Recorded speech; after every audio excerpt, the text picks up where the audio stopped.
Welcome to the Deep Dive. Today we're plunging into a world that's, well, it's really become essential, hasn't it? Cross-border e-commerce. Absolutely. It's everywhere now. You know that moment you just click, buy something online from a brand maybe halfway across the globe. It seems effortless, For the buyer, yes. but behind that click, it's powered by these incredibly complex systems. And, for businesses, the chance to reach customers everywhere is massive. Huge opportunity. But the hurdles are just as big. Exactly. Navigating this maze of logistics, international shipping, all those compliance rules that keep changing. Yeah. So the big question for brands, especially those looking to really go global, is how do you actually simplify that?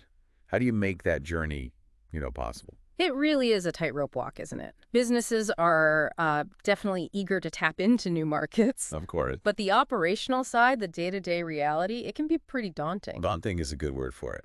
We're talking everything from just making sure a product can legally enter a country to figuring out returns across continents. Right. Without the right kind of partner, it can genuinely feel like a minefield. Lots of potential mistakes, lost money. Which brings us right to why our deep dive today is so timely, I think. We're zooming in on some recent news. From Passport Global. Yes, exactly. Passport Global, they're a known leader in these cross-border e-commerce solutions, and they've just announced a pretty significant expansion Into the UK, right? into the United Kingdom, yeah. And this doesn't feel like just another corporate move. It looks like a very direct strategic response to those challenges we just mentioned.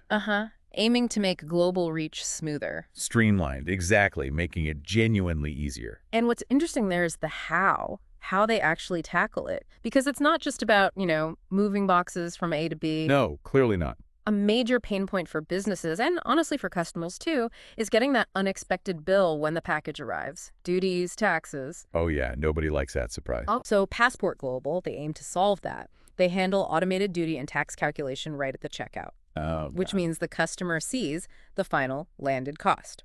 That's the total, everything included. Product, shipping, duties, taxes, all up front.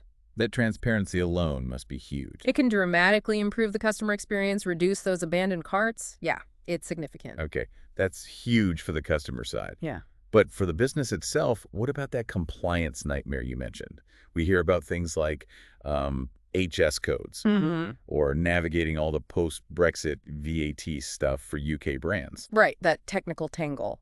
How do they simplify that? Well, one key way is they step in as the merchant of record for the transaction. Merchant of record. What does that mean in practice? It means they effectively take on that complex compliance burden.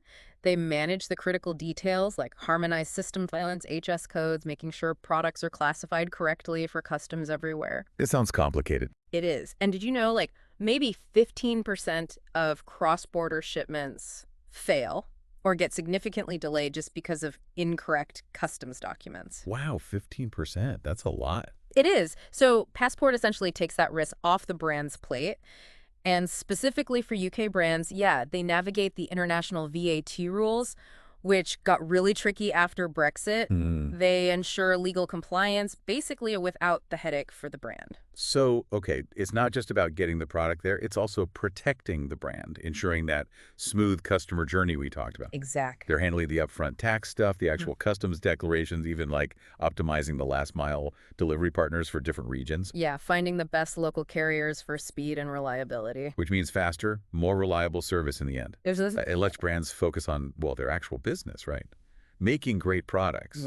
Not becoming international shipping experts overnight. Precisely. It's about empowering brands, helping them scale globally without taking on all that inherent risk and operational drag. Makes sense. Think about maybe a small, cool UK brand, niche products, really good stuff. Yeah. Before, the idea of shipping to, say, Australia or the US, dealing with all those regulations, the duties, the potential returns, it might have just seemed impossible, a non-starter. Totally overwhelming. Solutions like Passport Global's, they remove those barriers. It really does level the playing field, for businesses of all sizes. So wrapping this up then, What does this expansion really mean for UK brands who are looking at international growth? Well, it seems specifically designed to bridge that gap, right, between the ambition to sell globally and the actual execution. Offering those tailored kind of end-to-end services you mentioned. Yes, supporting UK businesses through the tricky bits of cross-border shipping, helping them stay competitive globally. So for businesses here in the UK, this isn't just another option. It feels more like a pathway. A smoother journey to new markets, faster delivery, more predictability for customers everywhere. It genuinely unlocks growth that maybe felt too complex before. Definitely opens doors. And, this kind of points to a fascinating broader question, doesn't it? Yeah. As companies like Passport Global keep making international trade simpler, more accessible, what does that really mean for us as consumers, for global choice? Good question. And how will this trend keep shaping the market, allowing brands from, literally anywhere, to reach customers everywhere with less and less friction? Yeah, what does that do to competition? It really changes the landscape. It pushes brands to innovate, not just on their products, but on how they connect, how they deliver to a truly global audience, something definitely worth thinking about.